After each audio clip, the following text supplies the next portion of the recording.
Si tu peux voir détruit l'ouvrage de ta vie et sans dire un seul mot te mettre à rebâtir, ou perdre en un seul coup le gain de 100 parties, sans un geste et sans un soupir.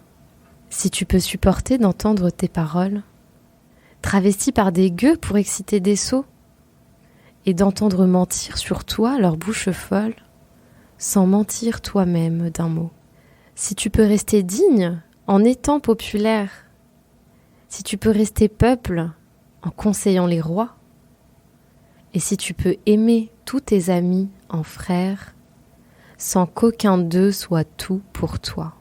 Si tu peux être dur sans jamais être en rage, si tu peux être brave et jamais imprudent, si tu sais être bon, si tu sais être sage, sans être moral ni pédant, si tu peux rencontrer triomphe après défaite et recevoir ces deux menteurs d'un même front, si tu peux conserver ton courage et ta tête quand tous les autres les perdront. Alors les rois, la chance et la victoire seront à tout jamais tes esclaves soumis. Et ce qui vaut mieux que les rois et la gloire, tu seras un homme, mon fils. Tu viens d'entendre un extrait du poème « Si tu seras un homme, mon fils » de Rudyard Kipling. Et tu comprendras plus tard pourquoi. Moussa Camara est un entrepreneur et président de 2 grosses associations, Agir pour réussir et Les Déterminés. Il est aussi chevalier de l'ordre du mérite et il a reçu plein de récompenses, etc., etc. Bref, le sujet n'est pas là. Il y a déjà beaucoup d'interviews sur lui, son parcours entrepreneurial, qui sont déjà très bien faits. Pour moi, il était important d'échanger avec Moussa sur son enfance. Et c'est pour ça que j'ai décidé de focus sur sa jeunesse. Quel enfant était Moussa Camara? Et pour ça, je suis parti voir Oumar, Madjaro, Gezmer, Kader, Aïssatou et Kimor. C'est une partie de ses potes d'enfance qui m'ont parlé de lui. Et franchement, c'était un pur kiff. En tout cas, un grand merci à vous les gars de m'avoir permis de comprendre qui était Moussa. Et une spéciale pour Aïssatou qui a pu rassembler une partie de la bande. Sans plus tarder, prends ton meilleur verre de thé à la menthe si t'es en terrasse ou au bureau. Enfile ta paire de running la plus stylée si tu fais ta promenade ou quoi que tu fasses d'autre pour accompagner ce podcast. Et kiffe à fond cet échange. N'écoute pas les conseils des gens, écoute leur histoire. C'est maintenant sur Artisan de l'Esprit. Moussa, merci. Bienvenue dans le podcast. Bienvenue. Merci d'être présent. J'ai préparé un truc assez particulier déjà. Sache-le. Je veux pas que tu vois ma fiche. Mais sache que c'est un challenge aussi bien pour moi que pour toi. Ouais. Et je suis content de tester ça avec toi. En tout cas, j'espère que ça va te plaire. J'espère que tu vas kiffer vraiment. Vas-y. C'est à double tranchant. Moi, je suis chaud. T'es chaud? Je suis chaud. Vas-y. Je suis chaud comme du chocolat chaud. On coupera au montage. Ben, comprends, brut, frère. Je rigole. Ne coupe Non, pas, mais on est bien, ensemble, c'est la famille, ça On est va. ensemble, hein. frérot. Ça fait grave plaisir en tout cas. Écoute, déjà, avant de commencer dans le vif du sujet et avant d'aller plus loin, j'ai une question que je pose à tout le monde. C'est comment va ton cœur? Comment va mon cœur? Je sais pas, je le sens pas. Tu le sens pas? Ok. Là, comment il va mon cœur? Il va très bien, franchement. J'essaie de maintenir. Ouais. Je fais du sport. Tu vois, quand t'es entrepreneur, c'est comme un sportif de haut niveau, tu vois, faut s'entraîner. Faut garder la forme parce que tu te lèves trop tôt le matin. Tu te couches tard le soir, tu comptes pas tes heures et pour ça, il faut que ton cœur il soit bien accroché, sinon tu tiens pas. Donc t'as un cœur bien rythmé alors? Ah ouais. Génial. Ok, super. Merci pour ta réponse. Le format que je vais faire là, il est très différent des autres. D'accord? Ah ouais. Toi, ta vie, on la connaît, frère. On va pas se Bah oui, mentir. bien sûr. T'en as fait des podcasts. Même moi, j'en ai marre. T'en as marre, hein. Ouais. Mais je vais te soulager à ce niveau. Ah ouais, mortel. Je vais te soulager. Super. J'ai fait un truc très très spécial et il y a à peu près 1 mois, je me suis déplacé à Cergy Ouais. et j'ai capté Aïssatou, Madjaro, Oumar, Gezmer, Kader et Kimor. Ah ouais, pour l'interview. Ouais, et je les ai captés. Mais comment t'as eu ces noms? T'inquiète, Hein? t'inquiète pas, j'ai mes sources. Donc, Hein? là devant moi, là, j'ai plein de passages et d'anecdotes de Ah toi. ouais, mais c'est perso là. Hein? Non, t'inquiète, j'ai fait. T'inquiète, j'ai fait le tri. Genre, c'était avant Bordeaux ou c'est après? C'était avant Bordeaux. Ah ouais. C'est-à-dire que quand juste pour recontextualiser, en fait, quand on est parti faire les jurés des déterminés à Bordeaux, Moussa a ramené 2 de ses amis qui sont entrepreneurs, qui sont Oumar et Madjaro. Ouais. Et donc, on a fait exprès de pas trop se connaître, etc., etc. Mais je savais que tu le connaissais, Madjaro. À Lyon. À Lyon, on avait passé une soirée, tu te rappelles pas? Je me souviens. Mais c'est tout. Oumar, j'étais pas censé le connaître. Oumar, tu le connaissais pas. Tu vois? Mais Madjaro, tu le connaissais avec Adama et Sirou. Exactement. Parce qu'on avait passé une soirée ensemble à Lyon, en 2017. Ouais. En 2017. Exactement. Donc, l'idée, c'est vraiment de partager des anecdotes sur toi. Donc, je vais te faire écouter à chaque fois et tu me donnes ton ressenti et tu développes si ça te va. Ok? T'inquiète pas. Non, t'inquiète pas, les trucs perso. Moi, les trucs perso, c'est... Ouais. T'inquiète pas, les trucs perso, j'ai pas. Mais c'est juste, vu qu'on connaît Moussa l'entrepreneur, en fait, je trouvais intéressant de comprendre le jeune et l'enfant que tu étais pour comprendre pourquoi t'en es arrivé là. On commence avec un truc assez marrant et ça sera une des rares anecdotes comme ça. T'es prêt? Vas-y. Allez, c'est parti. Par exemple, lui, tellement c'était le sommet de la catastrophe et de la bêtise. Allez, bâtard. Lui, il habitait dans son bâtiment où il habitait, je m'en souviens, il y avait la ludothèque. La ludothèque, et la porte de chez lui, elle s'était collée.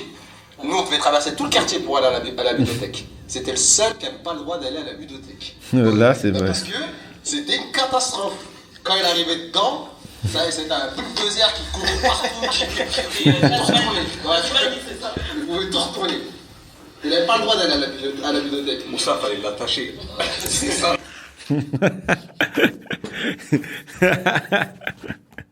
C'est vrai, en plus, c'est vrai, la bibliothèque. Ah, cette Françoise, là, je l'ai détestée pendant des années. Françoise, la directrice de la bibliothèque. Bah ouais, elle faisait des dingueries. Même moi, je me dis, comment, tu vois, tu pouvais faire ça? Tous les petits, tu les prenais, tu les ramenais au parc Astérix. Moi, j'ai pas connu, le parc Astérix. Eux, les Euro Disney, tu vois, Deauville, tout ça et tout. Tous mes potes, ils ont connu ça, genre, très jeunes et tout, etc. Moi, j'ai connu ça, genre, j'avais 15 ans, 14 ans, ça y est, on était, tu vois, un peu, on s'est émancipé. J'avais jamais mis les pieds. Pourquoi? À cause de Françoise.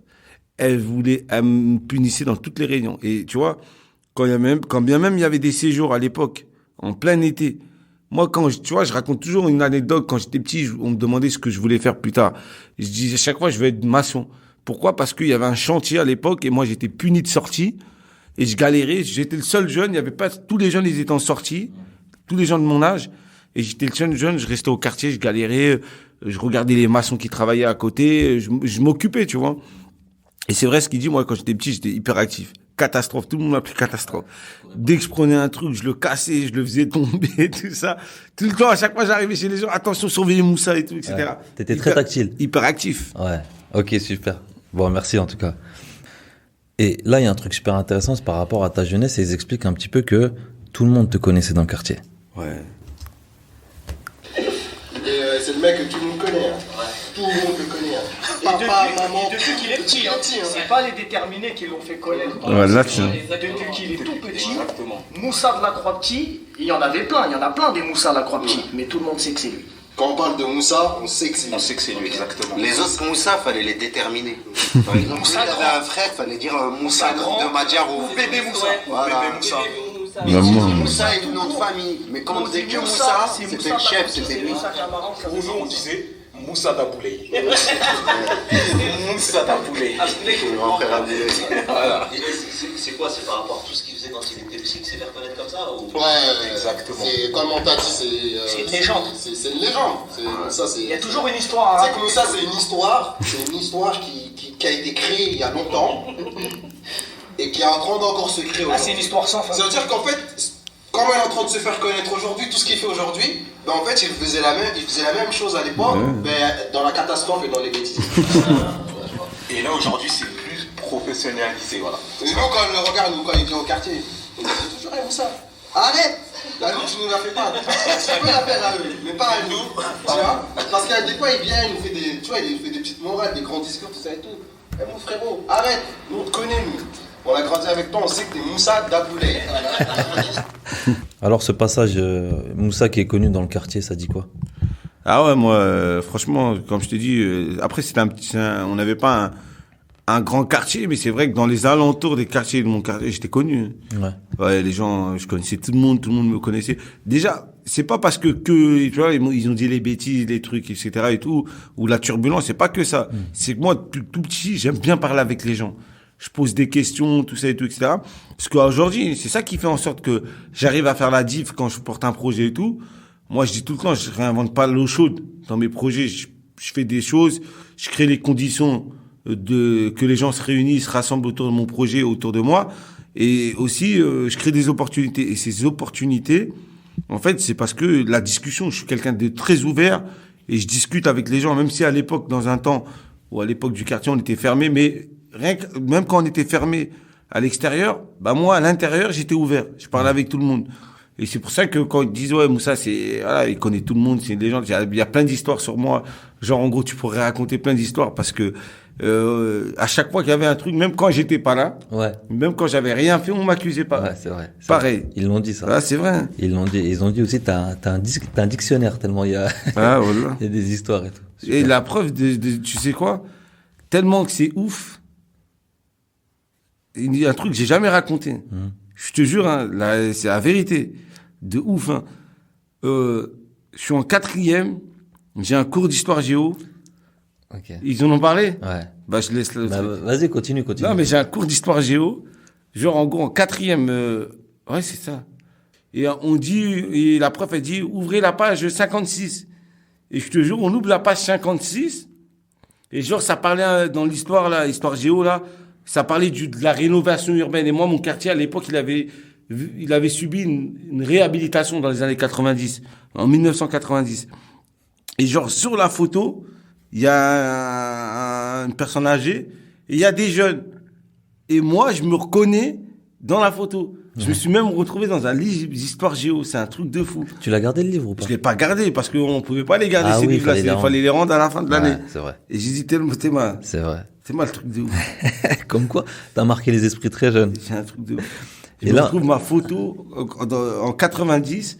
Et genre, quand j'étais, j'avais peut-être, c'était dans les années 2000 quand j'étais au collège, hein, 2000, 99, 2000.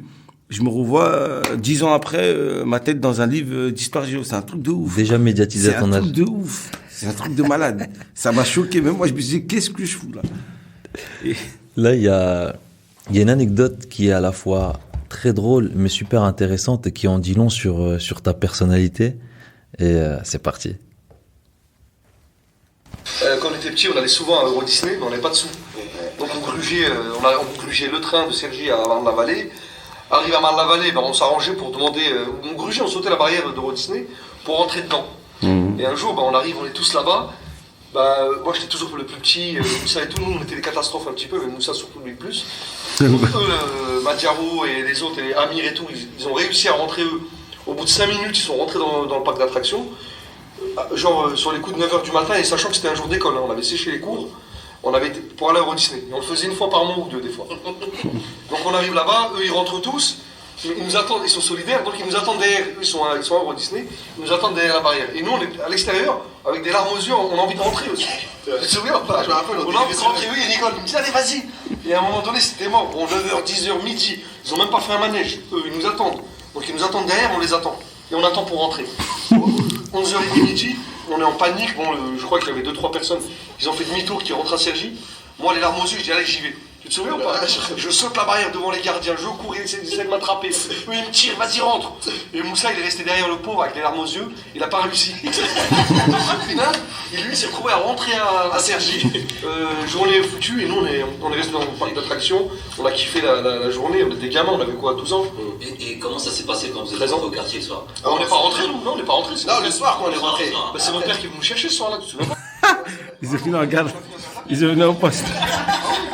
Parce qu'on a appris dans le parc d'attractions, on a fait des conneries. Parce que lui, heureusement qu'il n'est pas rentré, il aurait fini avec nous. Donc on s'est retrouvés au commissariat de police de Marne-la-Vallée, parce que les flics nous ont chopés dans le parc d'attractions. On ne voulait pas donner nos vrais noms, donc ils ont attendu jusqu'à 11h. Ils ont dit à 11h, dans une demi-heure où on n'a pas vos noms, on vous envoie au foyer. On était contents, et à un moment donné, je ne sais pas comment ils ont fait. Je ne sais plus, pour avoir nos noms. Ils ont réussi à retrouver nos noms et nos prénoms. Donc ils ont appelé mon père à minuit, 1h du matin, il est venu me chercher à Marne-la-Vallée. Et il a pris mon pote Madjaro avec moi, il a dit ouais, je le prends avec moi, je le ramène chez ses parents aussi. À l'âge de 12 ans. Ah ouais. Ah, c'est un truc de malade. Et le lendemain, vous croisez Moussa, il vous dit quoi? Vous lui dites quoi? Comme d'habitude, tu rentreras jamais, on rigole. Parce que lui, c'était pas ces trucs-là. Il arrivait pas. Tu vois, la tricherie, tu vois, ce genre de bêtises, il arrivait pas, lui. Lui, en fait, quand on est arrivé à Euro Disney, par exemple, à Euro Disney, les gens qui travaillaient à Euro Disney, ils avaient un pass, ils pouvaient te faire rentrer gratuit. C'est-à-dire que nous, à l'origine, on se mettait à la gare et on demandait bonjour monsieur, vous travaillez à Euro Disney, est-ce que vous pouvez me faire rentrer? Et il y a un moment, t'allais rentrer. Mais Moussa, il avait pas la tête. Moussa, lui, ces trucs-là, il avait honte un petit peu, il était un peu gêné de demander tout ça et tout. Nous, on a tous demandé, on a réussi à rentrer. Il restait lui et Moussa à la fin. Moi, j'ai sauté, j'en pouvais plus. Personne ne voulait me faire rentrer, je suis rentré en force. J'ai poussé les vigiles, j'ai sauté, ils m'ont tiré. Moussa, il est resté, il a fait demi-tour, le pauvre. Alors, ça dit quoi sur toi, ça? Ah, ça, c'est à l'ancienne, ça, au calier. En plus, ces missions-là, en plus, on n'a pas fait qu'une fois, on est allé souvent. On partait de Cergy, tu vois, la ligne terminus, Cergy. Jusqu'à Marne-la-Vallée, c'est la ligne terminus. À l'opposé, ouais. 1 heure, je crois que c'était plus d'1 heure le trajet et tout. Non, c'était c'était les vrais moments. Ça, à l'époque d'Euro Disney, on allait là-bas et tout, etc., à l'ancienne et tout, etc. Et ça dit un truc et encore, super ça, c'est intéressant. une fois. Moi, je suis pas rentré, mais toutes les fois, je suis rentré. Tu vois ce que je veux dire? Ils t'ont raconté l'année où, genre où je suis pas rentré. Ça arrivait. Après, tu vas pas forcer. Lui, il a forcé. C'est ça. À la fin, j'ai bien fait de pas y aller. Pourquoi? Ils ont fini tous au commissariat. Sauf moi. Moi, j'étais chez moi. Et c'est ça, en fait, ça en dit long, parce que déjà, ça prouve qu'à ton âge, déjà, tu avais une certaine éthique sur ce qui était bon à faire et moins bon à faire, tu vois. Ouais, après, c'est bon ou pas bon. Tu vois ce que je veux dire? On a fait après, il y a eu des trucs qu'on a fait. C'est pas ça. Après, chacun il avait son petit vice, tu vois. Il y en a, ils étaient des filous. Il y en a, ils arrivaient. Mais moi, c'est vrai, le truc de, tu vois, filou, j'ai toujours raté, en fait. Dans tous ces trucs-là, c'était pas pour moi. Tu vois, quand il fallait tricher, il fallait passer entre les mailles du filet et tout. Ça, là, même là, jusqu'à aujourd'hui, mes potes, ils savent. Ouais. Moi, je suis précautionné à chaque fois. Des fois, je me fais avoir dans des trucs où j'ai voulu 2 fois être trop honnête. Je me suis fait avoir. Ouais. Mais après, tu vois, on a d'autres défauts. Après, moi, c'était plus, tu vois, la bagarre, des petits trucs comme ça et tout, etc. Chacun, il avait son vice. Dans chaque pote à moi, il y avait quelqu'un, il était plus speed dans ça. Il y en a, ils étaient dans des meufs. Il y en a, ils étaient dans des trucs. Il y en a, ils étaient, tu vois ce que je veux dire? Ouais, je vois. Après, chacun avait son vice et tout. Ça marche. Après, voilà, il y avait une équipe de bagarreurs, une équipe de voleurs, une équipe de, voilà. Il y avait des équipes de tout. Ouais, je vois. Et des équipes de gens qui aiment le foot, les geeks, tu vois, c'est de la console. Ouais. T'avais toutes les équipes, mais on traînait tous ensemble. Et justement, ça fait une bonne transition. Tout à l'heure aussi, tu parlais de ton quartier qui était fermé. Et là, les garçons nous expliquent un petit peu l'histoire de ce quartier. J'aimerais bien que tu complètes après, tout à l'heure. En fait, c'était un quartier un peu fermé. Donc, on ne pouvait pas rentrer dans le quartier si on n'avait rien à y faire. Il n'y avait pas de magasin, il n'y avait rien. Et c'est un quartier qui a été construit. Et donc, c'est des familles qui se sont mariées et qui sont venues habiter et qui se sont retrouvées seules, entre guillemets. Donc, toutes les familles sont devenues amies. Ils ont fait des enfants. Et tous les enfants, on a grandi ensemble. C'est-à-dire que moi, je connais tous mes amis qui sont autour de moi, je connais leurs parents. Et quand je croise leurs parents dans la rue, ils me disent bonjour. Or qu'aujourd'hui, j'ai des amis en dehors de la Croix-Petit, bah, je connais pas leurs parents. Des amis que j'ai rencontrés. Voir leurs frères. Leurs frères, Leurs frères, on les connaît pas. Que là, c'est des familles, on vivait limite dans les mêmes immeubles. C'est-à-dire qu'on a connu le bonheur et le malheur de chaque famille. Ça a créé un grand lien. Ben, il a raison, Farouk, ce qu'il dit. C'est ça. Nous, en fait, le quartier, il faut que tu dises que tu grandis dans ce quartier. Nous, on est une génération où nos grands frères, ceux qui avaient encore des plus grands frères, et ben, ils ont tous grandi. Il y a même des potes à moi, par exemple, tu prends Nadir, sa mère, elle a grandi dans le quartier. La mère à Nadir, après, on ne mettra pas, mais par exemple, la mère à Nadir, je sais pas si on met, elle a grandi dans le quartier, elle est allée à l'école du quartier, etc. Ils ont eu les mêmes profs et tout, etc. Avec le grand frère à Nadir, qui est mon pote, tu vois, qui est de ma génération et tout. Et en fait, nous, dans le quartier, tout le monde se connaissait. Quand je te dis tout le monde se connaît, c'est que tu connais tout le monde, de la famille à la daronne à un truc. Et les daronnes connaissent tous les enfants des uns et des autres. Et du coup, ça a créé cette solidarité. Ça fait que quand bien même tu pouvais te prendre la tête avec ton pote, bah, ton grand frère, ou ta grande sœur, ou ta petite sœur, être aîné avec quelqu'un de sa famille. Tellement que c'était lié. Tu vois, il y avait une proximité qui était énorme. Et nous, aujourd'hui, quand tu regardes le quartier, quand les gens parlent de notre quartier, dans toute notre ville, là, notre agglomération et tout, etc., le critère qui ressort, c'est la solidarité. Vous, les mecs de la Croix, vous êtes trop solidaires. En gros, vous, les mecs de la Croix Petit, vous êtes solidaires. Il y a une vraie solidarité. Et parce que ailleurs, il n'y avait pas ça. Et ben justement, tu parles de solidarité, c'est ce qui se suit là. L'école, elle était dans le quartier aussi. Donc on a tous été à l'école ensemble, au collège et pour certains au lycée. Nos premières vacances, nos premières catastrophes. Exactement, nos premières bêtises. Ouais. On a tout connu en fait. Voilà, nous on avait des choses bien comme des choses moins bien. On a vraiment tout vécu et tout connu ensemble. Et il y avait un truc aussi qui était important, c'est que pour nous, en fait, surtout quand on était jeunes, pour nous, le quartier de la Croix-Petit, c'était limite, c'était tout pour nous. C'est qu'on était prêt à tout pour ce quartier. Et c'est ça qui fait qu'aujourd'hui, même malgré qu'on a grandi, nous, quand on regarde ailleurs, tout ça et tout, par exemple, des gens de notre génération, des gens de génération qui sont au-dessus ou en dessous, on voit, au bout d'un moment, ils se détachent entre eux. Il y en a, ils vont vivre à droite, à gauche, ils se parlent plus trop entre eux, tout ça et tout. Tandis que nous, aujourd'hui, demain, on va aller au resto, on est 30, on peut y aller à 30 normal, du même quartier. Quand il y a un truc, c'est solidarité. C'est que malgré il peut y avoir des problèmes entre nous, mais la solidarité prendra toujours le dessus. Ouais. Exactement. Elle prendra toujours le dessus. Ça veut dire que demain, je peux marcher ou me retrouver avec des gens avec qui, avec le temps, j'ai plus forcément d'affinité, quelqu'un même avec lui posé, tranquille. De l'extérieur, une personne pourrait dire qu'on a vécu dans la misère, où il y a eu pas mal de violences, des trucs, tu vois, quand on est jeune, des bagarres, tout ça. Mais pour nous, on a très bien vécu, c'était beaucoup d'amour. On a reçu beaucoup d'amour de la part de nos parents, de la part des voisins, des amis, et limite, les gars avec qui on a grandi, les sœurs, tout le monde, on est plus frères et sœurs entre nous que nos propres cousins qui habitent à Saint-Christophe, qui habitent à Herblay ou à Oli, 78. Donc là, on voit très bien que, même dans votre discours. Mais ils parlent bien, ils sont à l'aise, tu les as mis à l'aise. Hein. On essaie, frérot, on essaye. On leur a amené des petits Kinder, on les a mis bien, Non, ils sont cool. Franchement, ils ont, déjà un gros merci parce qu'ils ont vraiment joué le jeu et ils ont été vraiment cool et tout, et même eux, ils m'ont mis à l'aise et tout. Donc, gros big up aussi à Issatou parce que c'est elle qui a fait le taf. Ouais. Toujours dans l'âme, même si il y en a, ils veulent se cacher, il a toujours été un meneur. Une autre anecdote, moi j'étais pas à l'école de la Croix-Petit, j'étais à l'école des Chênes à côté. Ah ouais. Et Moussa, lui, bon, il avait fait quelques bêtises, il avait mis à un moment donné pendant un mois ou deux dans notre école. C'est ça, tu vois, ils l'ont mis au Chênes dans notre école, histoire qu'il doit se calmer un peu. Et moi aussi, j'étais aussi une petite terreur au Chênes. Donc c'est au Chênes, il y avait moi, il y avait Abkari, c'est un bon ami, je te salue Abkari si tu m'entends, t'es mon frère aussi, gros bisous. Donc il y avait moi, Abkari et Moussa, on était les trois têtes brûlées, les meneurs, on va dire, on faisait trop de bêtises. Mais Moussa, quand il arrivait à l'école des Chênes, c'est lui qui est devenu meneur. Donc à un moment donné, nous on était un peu en conflit. Il devait moi, soit je devais coopérer avec lui, je devais se marcher avec lui, ou soit je devais. C'était la guerre. Donc qu'est-ce qu'on a dit? Bon écoute, prends cette partie de la cour, je prends l'autre partie. Il a pris il y avait beaucoup de filles à cette époque-là. Et il faisait la marée. Tu te souviens comment on appelle ça? Lui, il a pris le côté de la marée, le côté du pendule, je crois qu'on appelle ça. Du coup, ils se mettent debout là. Il avait pris ça, et moi j'avais pris l'autre côté. Mais pour te dire que déjà, il arrive dans une autre école où il connaissait personne. Et à ce moment-là, il a repris le pouvoir là-bas, alors qu'il était à nous. Il a repris le pouvoir, il est redevenu chef. Instinctivement, sans bagarre, sans crier, sans rien. Faut l'enrichir. Elle est incroyable cette histoire. Non, mais ça c'est des anecdotes, ça c'est des... Ah mais quand même, ouais, t'es petit, t'arrives dans une non, autre école. Mais attends, moi je venais d'une école où il y avait, c'était genre l'école de la pire de Cergy. J'arrive dans une école où il y a de la mixité sociale, et il y a des filles, il y a des garçons et tout, etc. J'ai pas pris le pouvoir. Là, lui, il a mis un peu. Il a dit t'as un terrain. Non, c'est genre en gros, il y avait eux, en fait, c'est le même quartier, mais c'est un autre côté, c'était les Chênes d'Or. Tu vois, et nous, quand on était plus petits, il y avait vraiment une scission entre notre quartier de la Croix-Petit et les Chênes d'Or.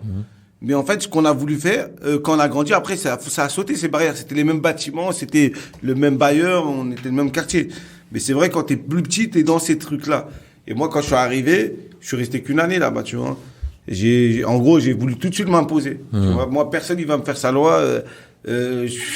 Genre, en gros, je suis un mec de la Croix. J'arrive ici, c'est moi le boss, tu vois. Les trucs des gamins, les trucs des petits et tout.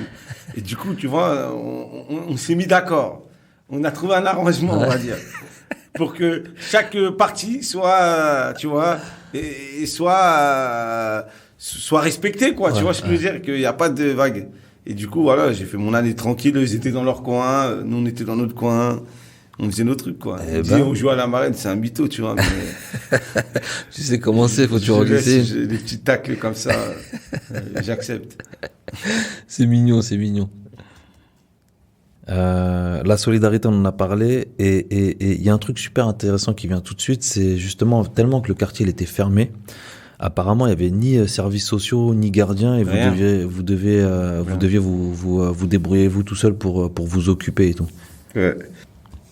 Ça. Regarde par exemple, nous, au tout début, entre nous dans notre quartier, on était tellement fermés, il n'y avait aucune communication entre nous et les services sociaux. Hein. La mairie, il n'y avait même pas de gardien dans notre quartier. Un gardien, ça n'existait pas. Nous, on était vraiment entre nous. C'est-à-dire, limite, quand on était petits, on squattait dans des appartements. Quand quelqu'un était déménagé, on prenait les clés, on remettait une serrure et on squattait dedans.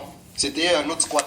Avant les appartements, il y avait les caves. Voilà. Il y avait les caves. C'est-à-dire, on les équipait, on mettait une télé, ils ne pouvaient pas nous virer jusqu'à l'hiver. Tu vois? Et on squattait dedans. Il n'y avait même pas de gardien, il n'y avait rien. Les premiers contacts qu'on a eu avec la mairie, c'est Moussa. Hein. C'est avec la première association, la GPR. C'est tout, quand il a créé l'association AGPR. Les premiers contacts, ils se sont faits en 2007. Hein. Comme ça. Ouais, 2007, 2008. Là, on commençait à être mature, ça y est, on a commencé à gagner. Alors, les premiers contacts c'est vrai. Avec la mairie, en plus, c'est vrai. Moi, t'as vu, quand je dis souvent, moi, mon quartier, c'était un quartier extrêmement fermé. Il y avait personne, pas de services sociaux à part l'école. Il n'y avait pas de municipalité, il n'y avait pas de maison de quartier, d'action sociale. On était vraiment livrés à nous-mêmes. Il a parlé des appartements, mais ça, c'était un peu plus tard. Mais dans le début, c'était les caves. Hein. On prenait une cave, on ramenait une télé, on ramenait une console, on mettait des canapés qu'on trouvait dehors et on squattait tous les jours dedans. Et c'était des moments de loisir, genre quand on commence on squattait dans des caves. On aménageait des caves, tu imagines. Elle m'a fait revenir dans un truc, c'est à l'ancienne. Ouais. Et après, il y a eu les appartements. Ouais. Un peu plus tard. C'est vrai, ça, il y a eu les appartements, c'est après les caves. Et tout, tu prenais un appartement, tu l'équipais, il y avait la trêve hivernale, dès que quelqu'un est déménagé, il pouvait pas te virer, et du coup, c'était genre la maison de quartier, où tout le monde se réunissait, ça existait même pas encore, ça existait, mais c'était pas à la mode, les chichas, donc il y avait pas de chicha, c'était la console, on squattait, on regardait des films, on jouait à la console et tout, etc., toute la journée. On faisait ça. Et du coup, quand on crée l'association, la première association AGPR, c'est dans un contexte où le quartier, il est à la fin de vie. C'est-à-dire, il y a un programme de rénovation urbaine qui est décidé par le maire dans les débuts d'année 2000, 2003, 2004. Les premiers habitants commencent à déménager. Et en 2007, il y a cette prise de conscience où, à un moment donné, on se dit, bon, la situation, elle est dramatique. Il faut qu'on agisse à notre niveau. Et comment on agit, c'était par l'associatif. Et les premiers contacts qu'on a eus avec la mairie, c'était dans les années en 2007. Et là, on crée l'association et la dynamique, et c'est là que je prends goût à l'engagement associatif. Okay. Avant ça, il n'y avait pas. Mais par contre, avant ça, tu prends goût à autre chose. C'est en quelque sorte tirer tes potes et leur proposer des opportunités. Et très jeune, tu as eu une idée qui s'est concrétisée, mais j'en dis pas plus. Quand on était petit déjà, c'est que je me rappelle, nous avons engrené, on était parti voir la SIC. Ah ouais. Zika, le bailleur. Il nous a dit, les gars, venez, on va voir au Zika. Ils vont nous donner du travail. Et nous, on était à l'école primaire encore. L'école primaire ou début du collège? On était début du collège, primaire. Ouais, un truc comme ça. Ils nous ont dit, ils vont nous donner du travail, tout ça et tout. Nous, au début, on ne croyait pas. On s'est dit, qu'est-ce qu'il nous raconte celui-là? On est allé voir au Zika. On leur a dit, voilà, nous, on va faire un chantier. Il nous a dit, on va faire un chantier, on va repeindre des palissades, on va nettoyer le quartier, tout ça et tout. Et en parlant avec eux, le directeur d'Ozika, tout ça et tout, hop, ils nous ont débloqué le chantier. On a pété un câble. Franchement, tu vas avoir... On va leur donner 11, 12 ans... Maximum, hein. Par là. Ouais. 11, 12 ans. Ouais. Par là. Ouais. Premier travail, premier chantier. Scalade. Et là, Moussa, il était là, ça y est, il pétait la forme pour lui, il nous avait débloqué. Et en plus, c'était 500, je me rappelle, c'était 500 francs. Exactement. Le Pascal, on disait. Scalade, c'est vrai. Le Pascal. C'était un truc. On allait à Cléoncourt. Je me rappelle, on a ratissé tout le terrain, on a ramassé toutes les pierres. Voilà. On a des palissades, on a nettoyé les bâtiments et on a pris 500 francs chacun. Ouais. 500 francs. On était énorme. Et et après tous les ans, on envoyait Moussa. Vas-y, va les revoir. L'année d'après, ça remarchait. L'année d'après, après encore, ça remarchait. Après, c'était fini. Il était déjà déterminé. Après, on avait Il grandi. était déjà déterminé. Il avait ça dans le sang déjà. Alors, t'avais dire ça dans le sang. Bah ouais, quand on était petit, on galérait. Il fallait être ingénieux. Très bien, t'avais pas d'argent de poche et tout à l'époque parce que c'était compliqué. Nous, c'était des familles nombreuses. Hein. Familles nombreuses. Les darons, ils te donnaient tout ce que tu avais besoin. Au-delà, pour les loisirs et tout, c'était compliqué. Du coup, il fallait être ingénieux pour avoir un peu d'argent de poche. Je t'ai dit, moi, j'étais pas la génération qui allait voler pour se faire de l'argent et tout. J'étais pas dans ça. Alors, il fallait que je trouve des idées. Et à chaque fois, j'ai engrainé et tout. Et là, il y a tel plan, il y a tel truc. Et venez, on va voir la SIC. On leur demande des chantiers. Je sais même pas comment les idées me venaient en tête. Mais on y allait finalement, un truc où c'était peut-être, on se disait c'est impossible. Ça passait, ça marchait. Mais c'est ça. Et c'est un truc de ouf. En fait, à ton âge, Bah oui. tu lui as dit quoi au gars de la SIC? Je lui ai dit, on veut travailler, nous. On est là, le chantier, il y a des chantiers, il y a plein de trucs à faire dans le quartier. Le terrain, là, il est dégradé, on peut le ratisser. Faites-nous travailler. Et les mecs, tu vois, il a vu notre détermination. Des jeunes, on est arrivé, tac, et tout, il nous a fait travailler. Pour 500 francs, une semaine, on repeignait les trucs, là, devant les bâtiments, là, tu vois, les barrières. Les barrières. On ratissait le terrain. On faisait quoi? On faisait des petits chantiers comme ça. Et en fait, voilà, ça te permettait d'avoir, tu vois, ton premier salaire. On était contents. 500 francs. 500 francs à cette époque. Scalap, le billet de 500 francs, à l'époque, c'était un truc de malade. C'est comme si, même 100 euros, ça les vaut pas. C'était qui? C'était Mitterrand sur le... C'était pas Mitterrand, c'était Pascal. C'est pour ça que ça s'appelait un Scalap. C'était D'accord. Pascal, je sais plus comment il s'appelle, mais je vais me souvenir. Mais en tout cas, voilà. Ok. Et tu penses que ça t'a forgé sur toi, sur le Moussa d'aujourd'hui? Ouais, un peu parce que, en gros, moi, je me suis toujours dit, quand tu veux un truc dans la vie, il faut travailler. Il y a rien sans rien. C'est le travail qui paye. Et moi, en réalité, cet état d'esprit, je l'avais. C'est pour ça que quand je dis souvent, moi, je sais que depuis tout petit, je suis déterminé. Je sais que je vais faire quelque chose, je sais pas quoi, mais je sais que je vais faire quelque chose qui va, tu vois, qui va impacter les gens, qui va changer la vie des gens, etc. Et du coup, c'est un état d'esprit. C'est tout le temps. Parce que, tu vois, t'es gamin à 12, 10 ans, tu vas pas te dire, je vais aller voir des gens pour faire un chantier, pour pouvoir travailler. T'es pas dans cette optique-là. Et en fait, moi, je sais pas, j'avais ce truc-là dans ma tête. J'ai jamais eu peur du travail, d'aller vers les gens, discuter, de regarder les opportunités, de chercher les opportunités. Je me suis toujours dit, d'une rencontre, je peux tirer le meilleur. Et au pire, tu vois, c'est des enseignements où j'ai pas forcément réussi, mais ça sert, j'ai tenté et ça n'a pas marché. Mais si je tente et ça marche, je suis gagnant à 100%. Et ça aide tout le monde est content, tout le monde s'y retrouve. J'ai toujours été dans cette, tu vois, aller vers, j'attends pas, j'y vais, j'essaie de bousculer, de défoncer les portes, faire en sorte que les opportunités se présentent. Et soit on les saisit, soit on les saisit pas, mais généralement. Eh ben écoute, je pense que ça t'a beaucoup forgé et là on va le comprendre comment. Bah déjà de son jeune âge, le gars il arrive, il me ramène à Paris, je connaissais même pas le truc, devant des grands patrons. La boîte aujourd'hui, tu la tapes sur internet, elle vaut des milliards, vraiment. Le gars, c'est un opérateur, le truc, il arrive, c'est lui qui te ramène, et et au final, il est resté longtemps, il a bossé longtemps avec eux. Il a bossé longtemps avec cette boîte-là, et jusqu'à ce qu'il a créé les deux. C'était le numéro 1 là-bas. Après, il y avait le tableau. Ouais, et là-bas, c'était le numéro 1. Le classement des sociétés, et lui, c'était toujours le numéro 1. Numéro 1, Moussa. Tu voyais la nom de sa société, Moussa Camara, c'était le numéro 1 à chaque fois. Les gens, ils arrivaient, tu sais, il y avait des statistiques tous les mois, et lui, c'était toujours le numéro 1. C'était le seul qui avait le droit de prendre des véhicules. Exactement. Ah ouais. J'avais ce privilège. On devait avoir notre propre matériel, nos véhicules. C'est vrai. C'était le seul qui avait le droit de prendre des véhicules. Ah ouais. De l'opérateur, qui avait le droit de prendre leur matériel, qui avait le droit de rester au bureau, boire des thés, boire des cafés. Nous, on arrivait là-bas pour des rendez-vous, pour se faire tirer les oreilles. Et ben lui, il était là-bas en train de rigoler dans le grand bureau du directeur, à boire des cafés. C'était naturel. Et tout ça naturellement. Ça veut dire que ce gars, il arrivait à casser les portes, les barrières que nous on avait et qu'on se mettait nous-mêmes pour l'embauche, pour l'emploi, pour tout ça. Pour lui, je sais pas si nous on avait honte, on dirait directement. Lui, il avait pas honte. Il cassait toutes ses portes, toutes ses barrières. Et il allait à l'ocul. Il y arrive. Alors. Ah ouais, la première boîte là que j'ai créée. Non, moi toujours, on revient à la relation humaine. Tu vois, au-delà des intérêts, au-delà de ce que tu peux avoir, qu'est-ce que tu peux construire avec les gens. Moi, j'ai toujours été dans cette démarche-là. Souvent, les gens, t'as vu, ils pensent que le réseau, ça s'entretient par des cadeaux, par plein de choses comme ça. Mais en vrai, c'est la relation humaine. C'est comment tu te comportes avec les gens, comment tu travailles. Et moi, j'avais un truc, quand on me faisait confiance, quand on me fait confiance, que je le dis, j'essaie d'être à la hauteur de la confiance. Je ne décevais jamais parce que la confiance qu'on reposait sur moi, bah, pour moi, c'était comme comme un cadeau, un héritage. Et je devais être à la hauteur de cette confiance-là. Quand bien même quand il dit, ouais, j'étais tout le temps l'un des meilleurs des techniciens et tout, c'est parce que j'avais ce souci du travail bien fait. Je me suis toujours dit, si la personne a bossé pour moi, j'aurais voulu qu'elle fasse bien.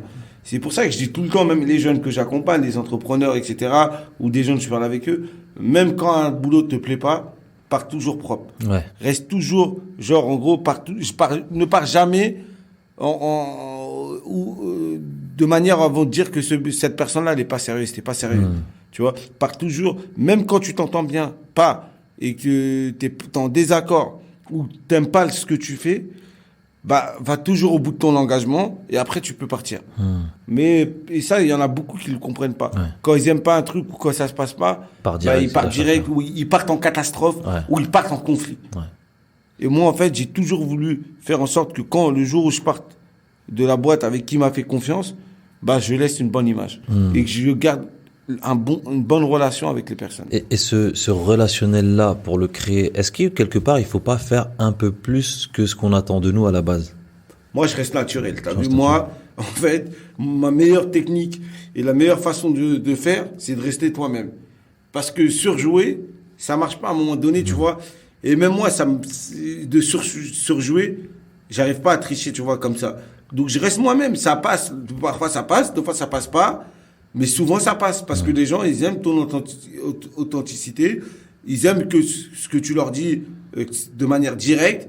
Parfois, moi, je manque de tact ou de filtre. Bah, j'essaie de faire attention. Mais en réalité, tu vois, c'est ça qui fait le truc. Aujourd'hui, quand je parle avec les partenaires avec qui je suis, ou des grands patrons et tout, on a une relation de proximité. Ouais. On a une bonne relation. Pourquoi? Parce que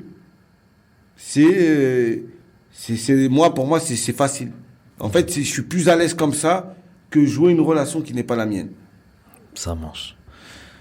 On va faire un léger retour en arrière, une anecdote par rapport à ce que les profs pensaient de toi. Ouh, des profs. Parce que quand tu me rappelles d'une fois, il était convoqué à l'école, et c'était un ancien prof que j'avais revu parce que je bossais à l'école. Il m'a dit, je me rappelle de Moussa, une fois ton père est venu dans le bureau, on l'avait convoqué parce que Moussa il avait fait plein de bêtises. Il a regardé, il était très perturbateur. Ouais. Du coup, donc il dit, ouais, en fait c'est un problème et tout ça, on comprend pas. Mon père les a regardés, il a dit, vous inquiétez pas. Plus tard il va grandir, il va se calmer. Et je te jure que c'est ce qui s'est passé.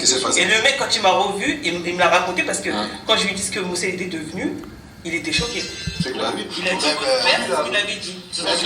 Même ses anciens profs, tout ça, quand ils le voient aujourd'hui, ils sont choqués. Ils sont contents pour lui. Choqué ou pas choqué? C'est pas étonnant, c'est étonnant. Ah, bah moi, plus jeune, souvent on m'a trop jugé. Genre, en gros, moi, il y a un truc que j'aime pas. C'est que depuis que je suis petit, on a toujours voulu me dire, Moussa, toi, tu fais ça, reste là, bouge. On m'a donné, tu vois, des ordres où moi, je voulais pas respecter ces ordres-là, mais j'avais pas le choix parce que j'étais petit. Quand bien même à chaque fois qu'on essaie de me dire, Moussa, il faut que tu fasses ça, de telle manière, de trucs.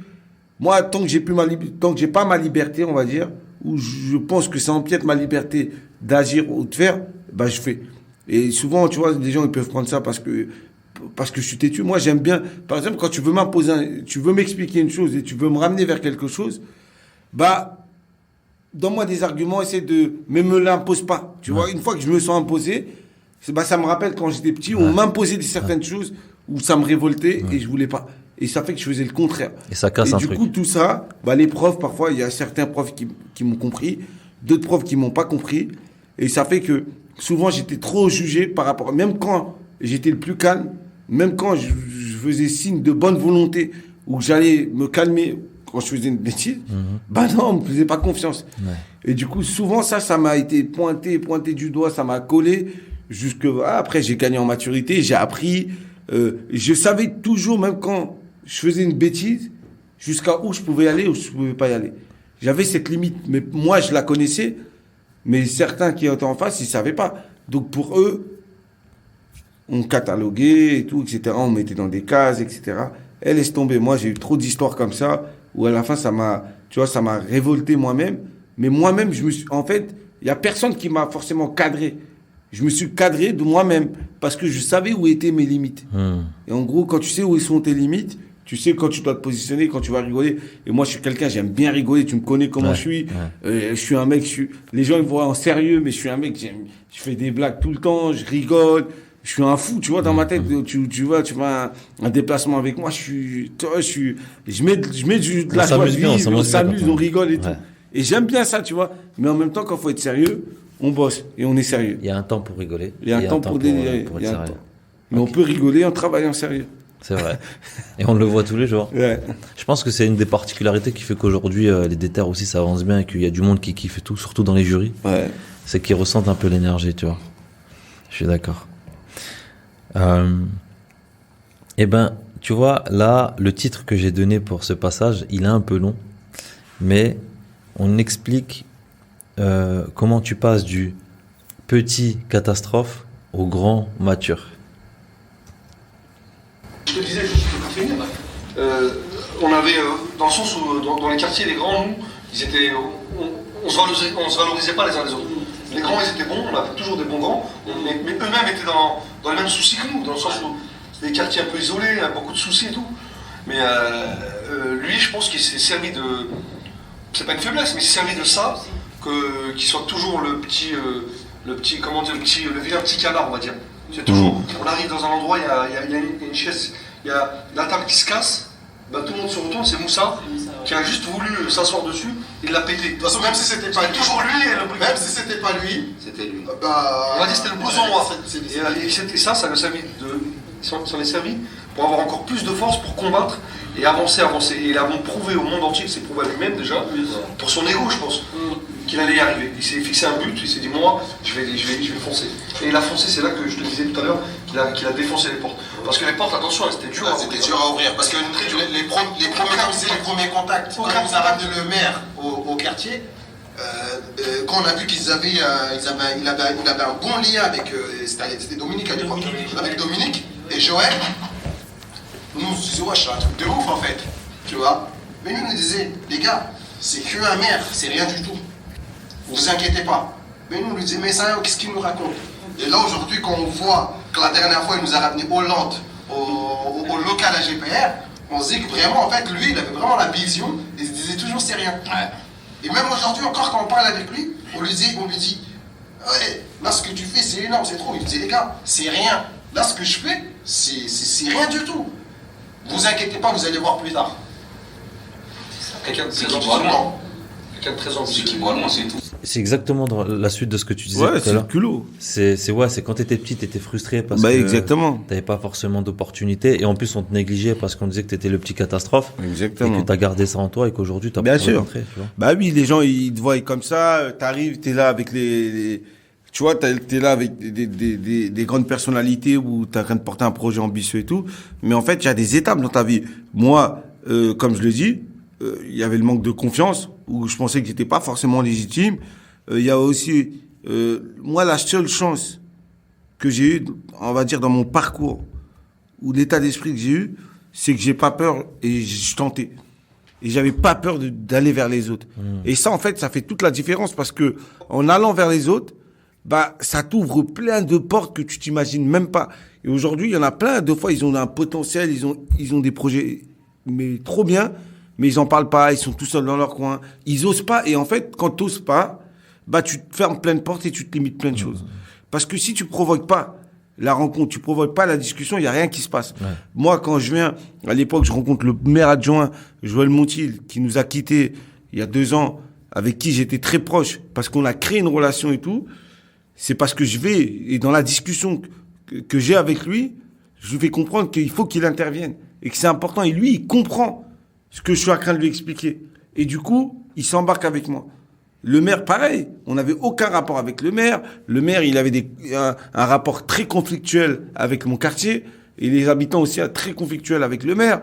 Donc quand moi, je crée un projet, je crée les conditions d'un rassemblement avec l'ancien maire, Dominique Lefebvre, et tout, etc., où je fais en sorte qu'ils puissent venir au quartier, avoir un échange avec les jeunes, où les tensions étaient très tendues, je le fais et je lui dis, dans ça, t'as pas le choix. Tu peux pas être le maire d'une partie de la ville. Tu dois être le maire de toute la ville. Et que t'es pas là, on n'est pas là pour savoir si on t'aime ou on t'aime pas. On est là juste pour savoir comment on peut faire avancer les problématiques de notre quartier, de notre ville. Tout simplement. Et du coup, quand je fais ça, ça crée des espaces.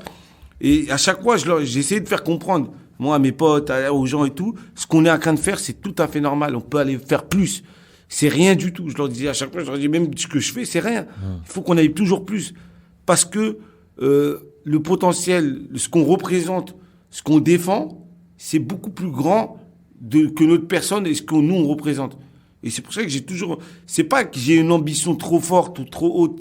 Tu vois, c'est juste que, dans la réalité de ce qui se passe, je pense qu'on est en capacité d'aller chercher plus. Parce qu'on est les propres solutions des problématiques qui se passent au quotidien. Et ça, tant que les gens n'ont pas compris, on va tout le temps se limiter, on n'ira pas plus loin. Et t'as fait la même chose avec Pierre Gattaz aussi. C'est pareil avec Pierre Gattaz. Toujours le même système, en fait. C'est pareil avec Pierre Gattaz. J'ai réussi à créer un contact. En plus, là, c'était un autre level. Parce que là, il n'y avait pas le contexte de ta ville ou de ton quartier, où lui, il n'y a pas d'intérêt, en plus, à intervenir sur les sujets que moi j'interviens. Il est patron du MEDEF. Patron du MEDEF, c'est que tu t'occupes des entreprises françaises. Tu vas pas t'occuper des entrepreneurs de banlieue, c'est pas ton truc. Et du coup, moi, je l'interpelle et je fais en sorte que cette thématique, j'arrive à faire en sorte que pour lui, elles sont importantes. Et elles soient pas importantes que pour lui, mais elles soient importantes pour l'ensemble de la société. Et là, je l'embarque avec moi. Et au-delà de ça, il y a un grand, profond respect entre l'homme et entre les hommes, tu vois, entre nous. Et c'est ça qui a fait en sorte qu'on a réussi à construire. Tout à l'heure, quand on a commencé, tu as parlé un petit peu de ton enfance et de la frustration que tu as eue par rapport au voyage, au parc Astérix, etc. Et nous explique un petit peu ce qui s'est passé. Quand il y avait une sortie, quand nous, on voulait aller à la sortie, il nous disait il n'y en a que 3 du quartier. Ils ne voulaient pas la maison de cette place. Tu vois, pour éviter qu'il y ait des trucs. Et ça, c'est des trucs, en fait, c'est ces trucs-là qui ont créé une frustration entre nous. En nous. Et tu vois, par exemple, lui, Moussa, c'est des trucs que lui, ces trucs-là, ça lui tenait à cœur, ça ne digérait pas. Nous, vas-y, après, au bout d'un moment, on passait, tu vois. Mais lui, ces trucs-là, non. Même quand la Normandie, par exemple, quand ils sont dans la Normandie, ça, c'était une sortie que du quartier. Tout le monde avait le droit d'y aller, sauf Moussa. Moi, je m'en souviens, Moussa, il a bataillé pour pouvoir intégrer le groupe. Et pourtant, ils étaient au moins 20. Hein. Moi, je me rappelle, je ne suis pas y aller, j'étais allé au Bled cette année-là. Ah ouais. Mais avant que j'aille au Bled, moi, je me rappelle, Moussa, il a bataillé. Il a dû aller avec son père, il a dû aller avec sa mère. Ils avaient tellement peur de lui qu'il fasse des dingueries, tout ça et tout. Ils ne voulaient pas le prendre. Ouais, à la fin, ils ont fini par le prendre. Ouais. Et là, il bataillait. Tu vois. Et tout ça, ce sont des trucs, à mon avis, qu'ils ont créé quelque chose en lui. Et aujourd'hui, il s'est dit, moi, je vais me battre contre toutes ces choses-là. Tu vois. Ces inégalités. Exactement.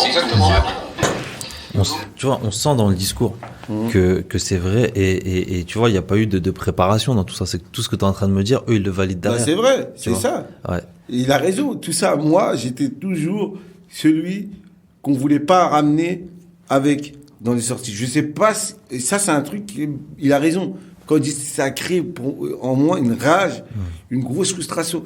Et tu peux même pas t'imaginer quand on dit à tous tes potes, tu vois, vous venez et toi tu restes.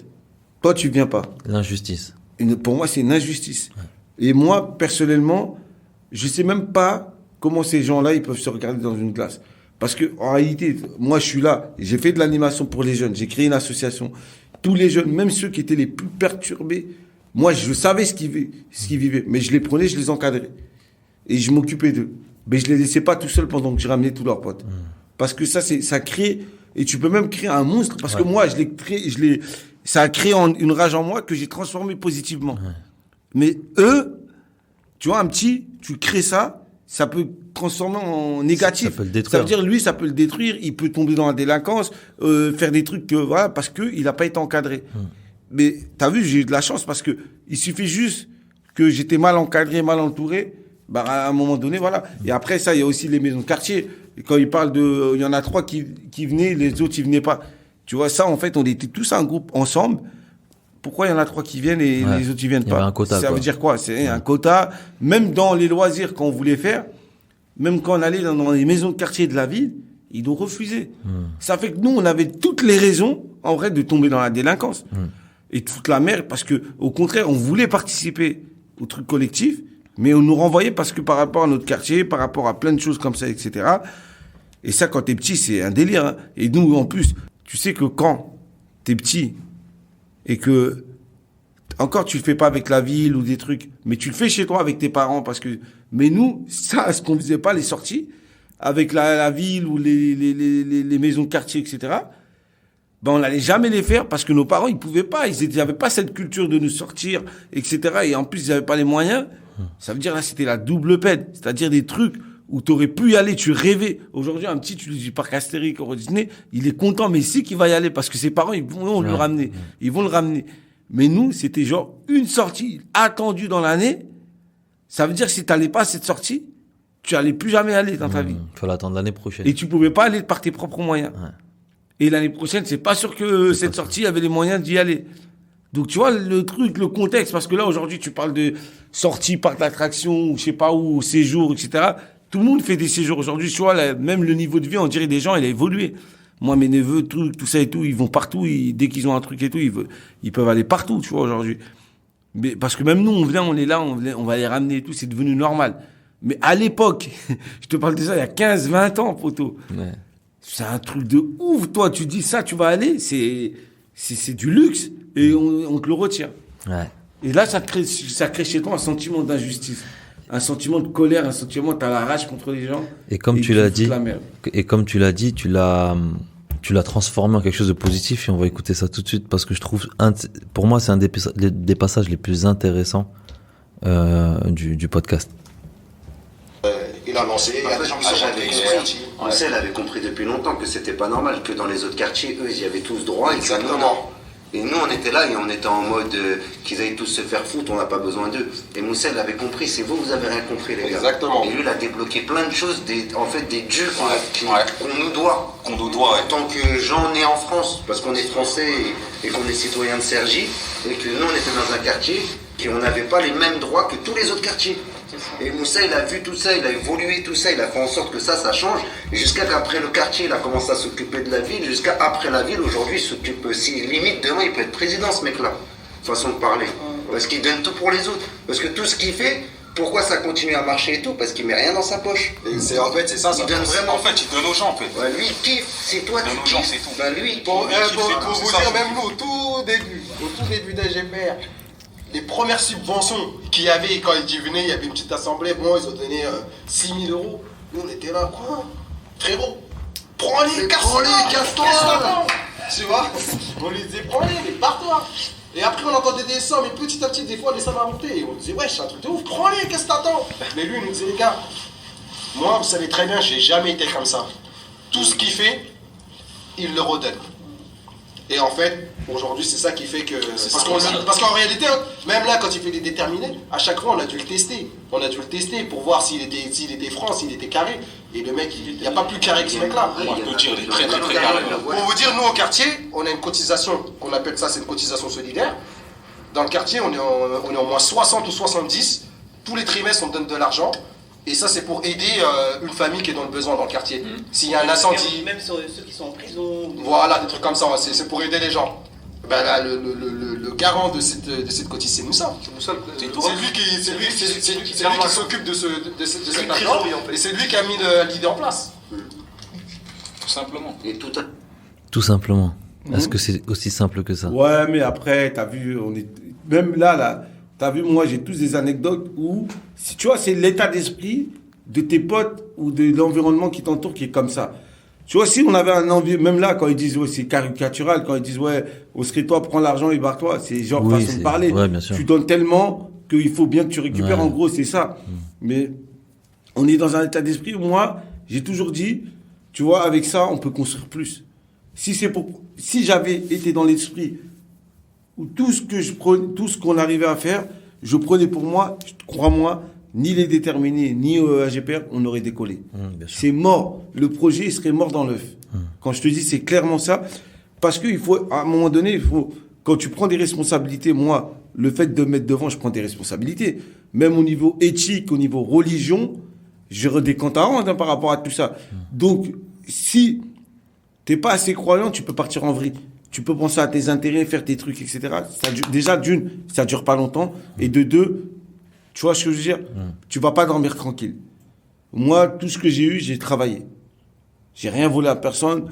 Et j'ai toujours été, et je serai toujours dans cet état d'esprit-là. Et moi, comme je le dis, comme nous, là, on a tous construit et tout, on s'est grandi et tout, etc. On a vu, moi, je leur disais toujours, faut qu'on voit plus grand. Faut qu'on voit plus large. Si on a eu ça, on peut avoir plus. J'ai toujours été dans ce truc-là. Parce que, après, je suis quelqu'un, je me contente de ce que j'ai. S'il n'y a pas, je vais faire avec. Mais, si je pense qu'on doit avoir plus, parce que le travail qu'on fait mérite d'avoir plus, et quand je dis plus de moyens, plus de choses, plus de trucs en place, etc., bah, il faut y aller, quoi. Et c'est pour ça que tout ce que j'ai construit, j'ai fait, etc., où on a mis en place, ça a toujours été dans un esprit de solidarité. La base du truc, de l'action, ça a été le partage et la solidarité. Quand tu as ces deux clés, il n'y a rien qui peut t'arrêter. Depuis le début. Rien. Là, on arrive à la fin bientôt. Là, on rétablit la vérité. En vrai, j'en dis pas plus. Il y a une vérité qui est rétablie. C'est Gezmer qui parle. Ouais. Ok, c'est bon. Comme ça. Là, je vais me dénoncer, comme ça il sera content un peu, je m'en rappellerai toujours. On faisait de la mobilette, j'étais derrière elle. J'étais sur le terrain de foot, il n'y a rien. Il y a juste les cages. Sur tout le terrain de foot, il a réussi à rentrer dans les cages. Et à chaque fois, je le dis, je délire sur lui, tout le monde délire sur lui. Mais il y a qu'on non, c'est la vérité, il n'a jamais menti. En réalité, la vérité, c'est moi, j'étais derrière. Bah oui. Arrivé devant les cages. J'ai mis un coup de huc, il a perdu le contrôle, il est rentré dans les cages. Jusqu'à aujourd'hui, tout le monde délire sur lui, ils disent ils savent pas conduire, mais en réalité, c'est vraiment moi qui a... Bah oui, je le dis, ce petit bâtard là, il était derrière moi, j'étais en mobilette, et du coup, cette histoire-là, elle m'a suivi jusqu'à aujourd'hui même si. Et genre, en gros, je suis rentré dans le terrain de foot, j'avais des petits et tout, il jouait au foot, et lui, il était derrière, il me déstabilisait et tout. Ça fait que moi, j'allais éviter le poteau, mais lui, il me déstabilisait derrière, je suis rentré dans le poteau. Et ma moto, tu vois, c'était une mobilette à l'ancienne. Ouais. La fourche, elle s'est, genre, en gros, elle s'est tordue. Elle s'est tordue et tout. Ah ouais. J'avais plus de moto, j'étais vénère et tout, je pouvais plus rouler et tout. Et ben voilà. Et du coup, je suis allé voir le gitan. Il y avait le gitan, tu vois ce que je veux dire? Et en gros, moi, il y a 2 jours avant, je venais de m'embrouiller avec les gitans. Et du coup, ma moto, elle est cassée. Je suis obligé d'aller voir le gitan, c'est celle qui réparait les mécanes. Et il est venu, il m'a dit quoi? Eh, mais quoi, qu'est-ce que tu veux? Reviens me voir et tout, vas-y, casse-toi avec ta fourche, je fais genre une fourchette. Mais ça, genre, c'est resté, genre, c'est la phrase classique dès que tu dis à chacun de mes potes, avec ta fourche, j'en fais quoi? Ils vont tous dire, je vais en faire une fourchette. Parce qu'ils la connaissent tous, c'est une histoire. Genre, elle est emblématique, cette phrase-là. Elle est restée dans les, elle est restée dans les annales, on va dire, comme on dit. Ouais, il a raconté cette anecdote. Voilà, avec ta fourche, je fais genre une fourchette. Ce petit bâtard. On arrive sur le dernier message qui te laisse. Là, c'est plus un message qu'une anecdote. Et je te laisse écouter avant de finir avec la dernière question. Qui reste naturel. Qui reste naturel. Franchement, continue comme tu fais. Voilà. Nous, en tout cas, on est fiers de lui. On ne pouvait pas espérer mieux. Ce qu'il fait, franchement, c'est énorme. Ça dépasse nos pensées, en fait. Ouais. Là où il est, ça dépasse nos pensées. Ça veut dire que nous, même si quand il est là, il est au quartier, on délire sur lui, de temps en temps, chamaille, tout ça et tout. Mais en réalité, la réalité, c'est que il est loin pour nous. Il est loin. Et le pire, c'est qu'il nous lâche pas parce qu'à chaque fois, il essaie de nous rentrer dedans. Nous, on est ses potes, on est tout le temps avec lui. Il essaie de nous traîner avec lui. Il nous ramène dans ses soirées, dans une habitude. Dernièrement, il nous a ramené dans un château, il y a même pas 6 mois, un an là. Un château à Paris, nous on voulait même pas y aller, mais où ça? On a des trucs à faire et tout. Non, venez avec moi, accompagnez-moi. Tous ces trucs, ils veulent nous rentrer dedans. Et c'est pas qu'on veut pas y aller, mais on veut y aller pour le soutenir toujours. Hein. Sur chaque projet, sur chaque truc, tu verras toujours à l'arrière-salle nos têtes qui seront là pour le soutenir jusqu'à la mort, tu vois. Mais en fait, lui, il essaie de nous dire, les gars, je suis en train de vivre un rêve. Si vous pouvez en profiter vous aussi et rentrer dans le moule, allez-y, venez les gars, on est ensemble, on montre notre force et on avance. Et nous, On sait que c'est un truc de malade. Et moi, j'ai des gens, quand ils me voient des fois avec Moussa, des gens que je connais de Paris, de partout. Attends, t'es avec Moussa, mais attends, est-ce que tu peux lui parler parce que j'ai un projet, parce que j'ai ceci, parce que j'ai cela. Et nous, on l'a devant nous, on le sollicite pas, tu vois, ça lui. Il se dit, mais tu vois. Mais moi, je suis d'accord avec toi, c'est vrai que tous ceux qui sont proches de Moussa, en vrai, il n'y a personne qui profite en fait. C'est-à-dire que lui, il veut donner. Mais comme on a tous grandi ensemble, on est une famille, du coup, il n'y a personne. En fait, on ne le voit pas de la même façon. Nous, on ne voit pas, exactement, il y a personne qui peut percevoir, tu vois. Parce qu'il y a des gens derrière, ils vont s'approcher. Et il nous le dit tout le temps. Il nous le dit, nous on fait style, on comprend pas ce qu'il nous dit. Tu vois, mais en fait, je sais pas, on est comme ça, tu vois. Mais en tout cas, il sait qu'il peut compter sur nous. En fait, quand il y en a un truc, il nous dit, les gars, j'ai besoin d'être là. Il n'a pas besoin de le dire deux fois. Voilà. Il sait on sera là. Exactement. On sait qu'on sera là 100% pour lui. Ça reste comme t'es, c'est tout. Reste comme t'es, continue. Continue, avance. On est toujours derrière toi. C'est tout. On est fiers de toi. Fiers de toi. Même si on n'a pas l'occasion de lui dire notre regard. Même on lui dit pas, bah là, On ne dit jamais en plus. Ça se dit pas. Premièrement, on s'aime tous déjà, on l'aime aussi. Voilà. Et on lui souhaite le but dans la vie, c'est d'être heureux. Tant qu'il est heureux, qu'il continue dedans et qu'il reste comme il est. N'écoute pas les gens. Le seul truc que je lui demande, c'est qu'à chaque fois que je le croise le week-end, quand je le vois, moi je veux voir Moussa Daboulay. Donc tant que je vois Moussa Daboulay, continue à te faire plaisir, à faire tout ce que tu as à faire. Tant que tu es heureux et que moi, quand on se voit, tu es le Moussa Daboulay, impeccable. C'est vrai, moi je rejoins Farouk, c'est ça, change pas. Comme il est. Comme les gens changent.